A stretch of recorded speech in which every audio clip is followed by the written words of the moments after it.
यह 1946 में फिलिस्तीन का नक्शा है और यह 2023 में फिलिस्तीन का नक्शा है। यह नाटकीय परिवर्तन हजारों फिलिस्तीनियों की जानों के नुकसान और लाखों के जबरन बेघर होने की कीमत पर आई है, जो 7 दशकों से अधिक समय तक चली है। यह वह इतिहास है जो फिलिस्तीन की जमीन के सिकुड़ने और इजरायल की राज्य के निर्माण और विस्तार को समझाता है।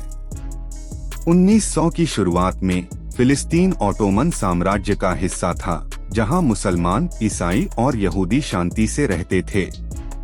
लेकिन यूरोप में 1896 में थियोडोर हर्जल ने ज़ायोनी आंदोलन पेश किया। इस आंदोलन का लक्ष्य मध्य पूर्व में, विशेष रूप से फिलिस्तीन में, एक स्वतंत्र यहूदी राज्य स्थापित करना था। यह आंदोलन गति पकड़ता गया, जिसके परिणामस्वरूप यूरोपीय यहूदियों का फिलिस्तीन में प्रवास शुरू हुआ। प्रथम विश्व युद्ध के बाद, ओटोमन साम्राज्य के पतन के बाद, फिलिस्तीन ब्रिटिश नियंत्रण में आ गया। 1917 में ब्रिटिश सरकार ने बाल्फोर घोषणा जारी की, जिसमें फिलिस्तीन में यहूदी राज्य के समर्थन का ऐलान किया गया। इससे क्षेत्र में यहूदी बसने वालों की संख्या में उल्लेखनीय वृद्धि हुई, जिससे अरबों और यहूदियों के बीच तनाव और हिंसक झड़पें हुई। 1947 में ब्रिटेन ने फिलिस्तीन का मुद्दा संयुक्त राष्ट्र को सौंप दिया।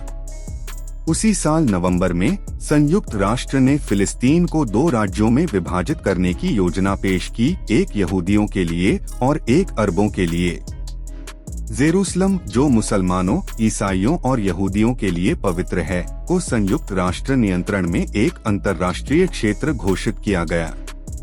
यहूदियों ने संयुक्त राष्ट्र की योजना को स्वीकार किया और 15 मई 1948 को इजरायल की राज्य के गठन की घोषणा की।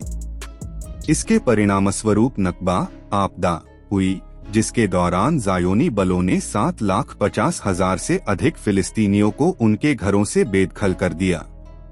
पड़ोसी अरब देशों ने इजरायल के निर्माण का विरोध किया और युद्ध छिड़ गया। इजरायल ने ऐतिहासिक फिलिस्तीन के 78% क्षेत्र पर कब्जा कर लिया। 1967 में 6 दिन की युद्ध के दौरान इजरायल ने बाकी फिलिस्तीन के इलाकों पर कब्जा कर लिया, पश्चिमी तट, गाजा पट्टी और पूर्वी जेरूसलम। इन इलाकों में इजरायली बसावट शुरू हुई, जिससे दशकों तक फिलिस्तीनी प्रतिरोध और पीएलओ का गठन हुआ, जिसका उद्देश्य फिलिस्तीन को आजाद कराना था। समय के साथ पीएलओ ने 2 राज्य समाधान को स्वीकार किया, लेकिन इजरायल ने गैरकानूनी बसावट जारी रखी। फिलिस्तीनियों की निराशा ने 1980 के दशक के अंत में पहली इंतिफादा को जन्म दिया, जिसके बाद हमास प्रतिरोध आंदोलन के रूप में उभरा। 1990 के ओस्लो समझौतों ने पश्चिमी तट को 3 क्षेत्रों में विभाजित किया। क्षेत्र ए फिलिस्तीनी नियंत्रण में, क्षेत्र बी संयुक्त नियंत्रण, क्षेत्र सी पूर्ण इजरायली नियंत्रण, जिसमें अधिकांश कृषि संसाधन शामिल हैं। यह विभाजन और अधिक शांति वार्ताओं की असफलता के साथ फिलिस्तीनियों की निराशा को बढ़ाती रही, जिससे 2000 में दूसरी इंतिफादा का आरंभ हुआ। इजरायल ने अलगाव की दीवारें, चेक पॉइंट्स और 2005 में गाजा से बसने वालों की निकासी के बाद वहां नाकाबंदी का आरंभ किया। तब से हिंसा बढ़ती गई है। हमास के शासन वाले गाजा को इजरायली सैन्य अभियानों का सामना करना पड़ा है। 2023 में तनाव अपने चरम पर पहुंच गया, जब हमास ने ऑपरेशन अल अक्सा बाढ़ शुरू किया और इजरायल ने गाजा पर भारी बमबारी की।